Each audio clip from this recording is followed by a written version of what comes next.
Hylics is pretty cool. I should probably elaborate. So, Hylics is a surreal claymation RPG series created by Mason Lindroth that is comprised of two games, Hylics and Hylics 2. Both of them are fantastic, and I highly recommend you play them, so do that if you wish. There will be spoilers in this video, but I'll warn you before they appear. I will also clarify that this video will be about Hylics 1, whilst the following one will be about Hylics 2. Anyways, let's get into this. Hylics isn't the first game developed by Mason, far from it. He's made numerous other surreal and bizarre games beforehand, the majority of which being in the Flash engine. This means they aren't the easiest to play nowadays, but they all look pretty neat and I encourage you to check them out if you get a moment. Some of the more notable ones include Beachcomber, a bizarre game where you attempt to uncover various relics via a metal detector on a beach, eventually leading to the destruction of the planet. Another intriguing one is Muljola Milam, a pseudo-Metroidvania that came out after the original Hylics. I'll link all the games I mentioned here along with Hylics in the description, by the way. But anyways, in 2014, Mason started work on Hylics, which would become by far its most well-known game, and it was released in the following year. Made in RPG Maker VX Ace, Hylics is one of the most bizarre games I've ever played, which is saying something if you've been on this channel before. It follows Wayne, a crescent moon-shaped human, and his friends Datasmal and Samsnosa and Pangorma as they attempt to defeat Gibby, King of the Moon. But I should probably get into more details. The game begins with a short monologue detailing the plot of the game in the most surreal way possible. And at this point, I think I should probably mention the main gimmick of the game, and that most dialogue in the game is randomly generated. I might make another video sometime about how the generation works, but all you need to know is that almost no dialogue is explicitly written, and most of it's complete nonsense. After the short introduction, you wake up in your house next to your cat that looks suspiciously like you. If you search around within the house, you can find some crap like a warm burrito in the toilet, and some vegetables in the garden outside. Heading outside of the house brings you to the world map. At this point, I think I should probably mention that the game is largely non-linear, meaning you can tackle most areas in whatever order you please. I'm just going to go over the required stuff, though. But anyways, heading north of Wayne's house lets you go to a randomly named city with a randomly named mountain at the top. Scaling the mountain will let you reach the peak, where a small tent resides alongside its resident, Datasmal. Datasmal asks you to get them a paper cup. After looking around enough, you'll find one. If you give it to Datasmal, they'll join you, which is very helpful. Afterward, you go to the only other enterable location at the start of the game, which is a computer room containing various bizarre masses of flesh that kill you instantly upon touch. By using the warp in the middle of the area, you're transported to a second blue world map, containing various other locations. One of the two helpful ones is a small castle with various guards inside. Getting to the end allows you to battle another guard alongside a horrid projection. After beating them, you can open the gates to allow you to escape the initial island you're stuck on.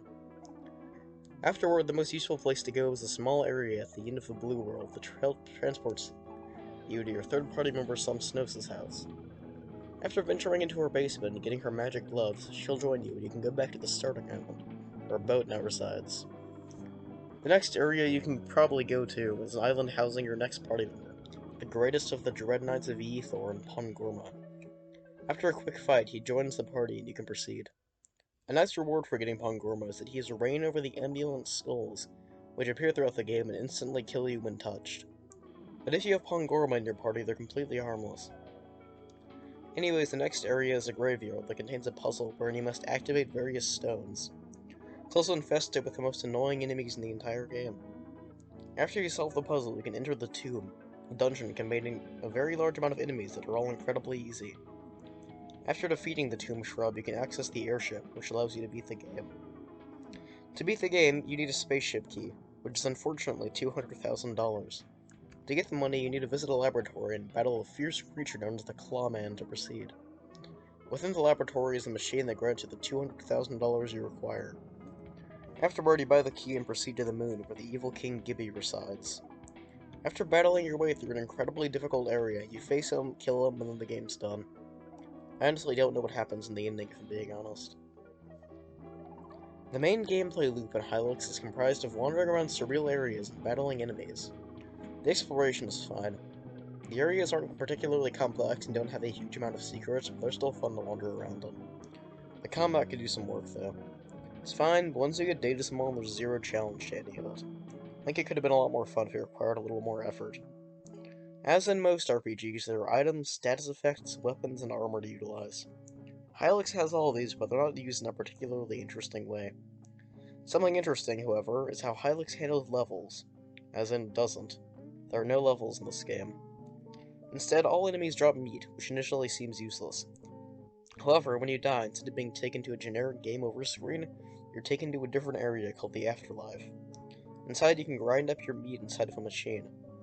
After doing this, an amount of health proportionate to the amount of meat you ground is added to your characters. This is one of the only ways to increase your stats in the game. To increase MP, you must find paper cups and use them in water coolers, for some reason. And for other stats, they're increased with equipment. There's not much else to do in the Afterlife other than a few secrets and a couch that fully heals you.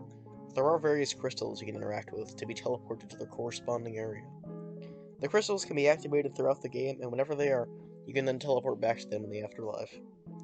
One more detail is that new skills are learned by interacting with televisions throughout the game. That's about it for the gameplay, not much else is particularly interesting in that department. Oh my god, the visuals in this game are beautiful. As mentioned previously, the entire game is made of clay and it just looks gorgeous. The visuals aren't quite as good as in the sequel, but it's not particularly relevant right now. Most humanoid characters seem to be made of an action figure base, with clay features and heads, but where the game shines is in more abstract stuff. Enemies like the creature and the horde projection look fantastic, but I think my favorite visuals of the game come from the battle animations, which just look so friggin' good. I don't know if I can say much more about the visuals, since it would just be me going, oh my god, look at how good this looks, but it doesn't need to look good. The music in this game, as opposed to its sequel, is mostly comprised of songs I probably wouldn't listen to outside the game.